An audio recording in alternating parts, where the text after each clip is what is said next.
اگر شوہر نامرد ہو یا شوہر اس طرح کی زیادتی کرتا ہو، اتنا زیادہ مار پیٹ کرتا ہو کہ لڑکی کا رہنا ممکن نہیں ہے، اور وہ عدالت جاتی ہے اور عدالت لڑکے سے جرح کے بعد خلا کا حکم جاری کرتی ہے، اگرچہ لڑکا خلا نہیں دیتا، عدالت تنسیخ نکاح کر دیتی لڑکے سے جرح کے بعد، تو پھر ایسی صورت میں تو خلا منعقد ہو جائے گی، یعنی تنسیخ نکاح ہو جائے گا، اگرچہ اس میں بھی بہت اختلاف ہے۔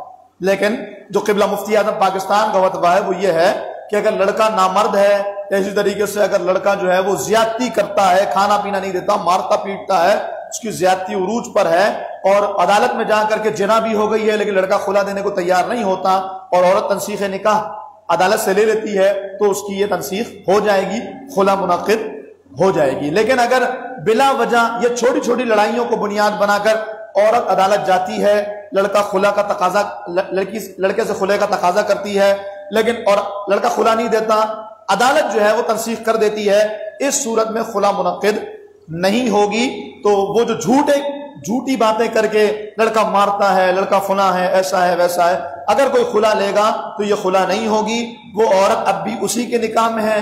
اگر وہ آگے کہیں شادی کرتی ہے تو یہ شادی نہیں، خالص زنا ہوگا۔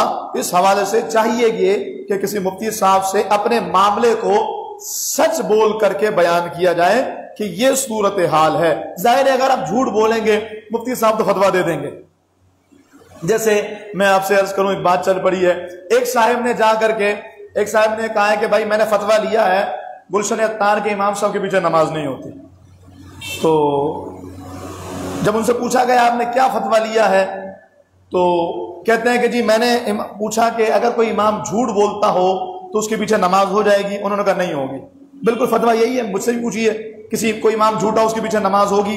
کہتے ہیں نہیں، نماز نہیں ہوگی۔ تو وہ صاحب کہہ رہے ہیں میں نے یہ پوچھا تو مفتی صاحب نے کہا نماز نہیں ہوگی۔ تو اگر تو واقعی وہ سوال میں سچے تھے تو بالکل نہیں ہوگی، لیکن اگر انہوں نے جھوٹ بول کے فتویٰ لیا ہے تو فتویٰ تو ان کے سوال پر ملا ہے، ان کے معاملے پر نہیں ملا، کیونکہ معاملہ تو جھوٹا تھا۔ اسی طریقے سے خلا کا معاملہ ہے، اگر آپ سچ بولیں گے اور مفتی صاحب اس کے جواب میں فتویٰ دیں گے تو ہی فتویٰ درست ہوگا۔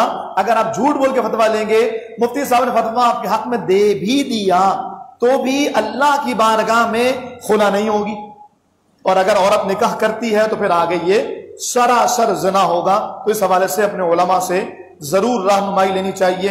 خلا کے معاملات بہت بڑھ گئے ہیں، طلاق کے معاملات بہت بڑھ گئے ہیں، اور لوگ عدالتوں کے چکر لگا رہے ہیں۔ ہماری عدالتیں ویسے ہی غیر شرعی ہیں، تو وہ عموماً صرف لڑکی کے آنسو دیکھ کر بھی خلا دے دیتے ہیں۔ میں نے ایسے بھی کیسے سنے ہیں، لڑکی روتی ہے مجھے بہت مارتا ہے، جبکہ لڑکے نے پھولوں کی طرح رکھا ہوا تھا، عدالت نے کہا بس ٹھیک ہے خلا ہو گئی۔ تو ایسی صورت میں خلا تو نہیں ہونی، تو پھر ایسا بندہ تو گناہگار ہوگا اللہ کی بارگاہ۔ یہ چھوٹی موٹی اونچ نیچ ہوتی رہتی ہے ہر رشتے میں، اگر اس پر عورت چلی جاتی ہے عدالت اور خلا لے لیتی تو بھی خلا نہیں ہوگی۔ اللہ تعالیٰ ہمیں دین کی سمجھ عطا فرمائے۔